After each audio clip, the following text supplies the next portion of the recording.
In Perth, 3 men were sentenced over the 2022 killing of 15-year-old Noongar Yamaji boy Cassius Turvey, with 2 receiving life terms and 1 jailed for manslaughter. In Queensland, the LNP government faces backlash for banning acknowledgements of country in public servant email signatures. Critics say it's part of the broader rollback of Indigenous initiatives.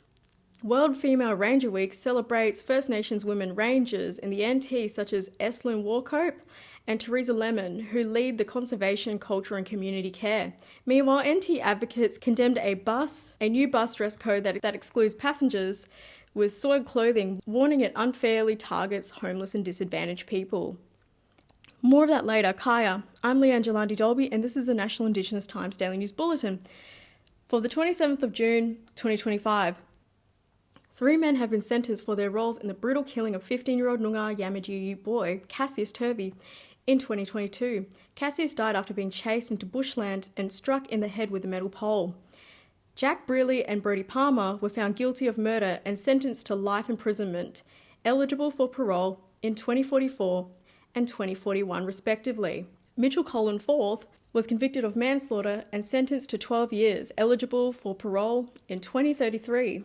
Chief Justice Peter Quinlan described the killing as horrendous and a vengeful act of aggression, noting Brearley's lack of remorse and dishonesty during the trial. The court found Brearley initiated the attack after his car windows were smashed, chasing Cassius and inflicting the fatal blows. Palmer and Forth sentences reflect the severity of the crime and the enduring trauma inflicted on Cassius's family and community. The Queensland LNP government is facing strong backlash over a directive acknowledgements of country from public servants' email signatures. Opposition MP Leanne Enoch, Quandamooka woman and Shadow Minister for Reconciliation, tabled the directive in Parliament and accused the LNP of erasing Indigenous presence from the public sector. Enoch criticised the government for its broader rollback of Indigenous initiatives, including repealing the Path to Treaty Act and cancelling the Truth Telling and Healing Inquiry. Minister Fiona Simpson defended the directive, saying no one had raised email signature concerns in community consultations, which focused instead on issues like housing and cost of living. However, critics, including Aboriginal and Torres Strait Islander Social Justice Commissioner Katie Kiss, called the government's actions deeply disrespectful and harmful to long-standing reconciliation acts. Enoch said the government is hell-bent on winding back reconciliation and undermining years of cultural protocols and training designed to improve the service to Indigenous communities. The controversy highlights the growing tensions over the Queensland government's commitment to reconciliation and its relationship to First Nations communities. World Female Ranger Week celebrates the resilience and leadership of women protecting and healing country, especially First Nations women rangers in the NT, who are vital cultural and environmental stewards. These women are scientists, educators, fire managers, and cultural custodians, from coal burning practices to monitoring endangered species. They blend traditional knowledge with modern conversation. They lead junior ranger programs, remove invasive species, and ensure language, culture, and biodiversity continue to thrive.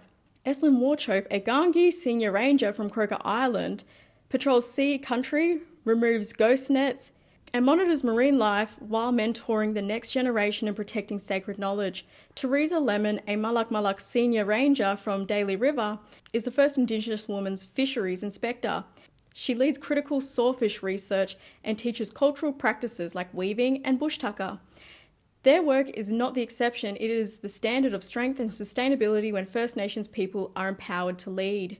This week is not just about celebration, but recognition, investment, and respect for women whose leadership ensures country stays strong and communities thrive. Children's Ground and other advocates have condemned the Northern Territory's government's public transport dress code, labelling it as discriminatory against First Nations people and those experiencing poverty.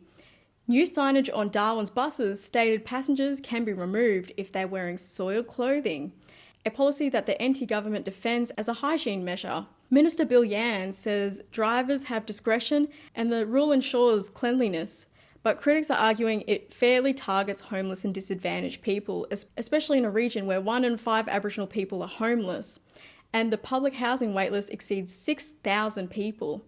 Children's Playground says the policy reinforces harmful stereotypes, excludes vulnerable people from essential services, describing it as a broader punitive trend by the CLP government.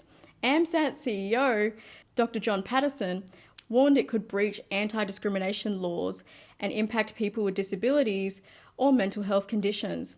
The backlash also connects the dress code to recent decisions like allowing pepper spray in public and arming public safety officers, moves criticised as increasing surveillance and force rather than addressing the root cause like housing and support services.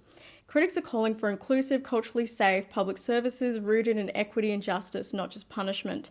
That's today's Daily News Roundup from the National Indigenous Times. For more news, head to nit.com.au and sign up for our free newsletter.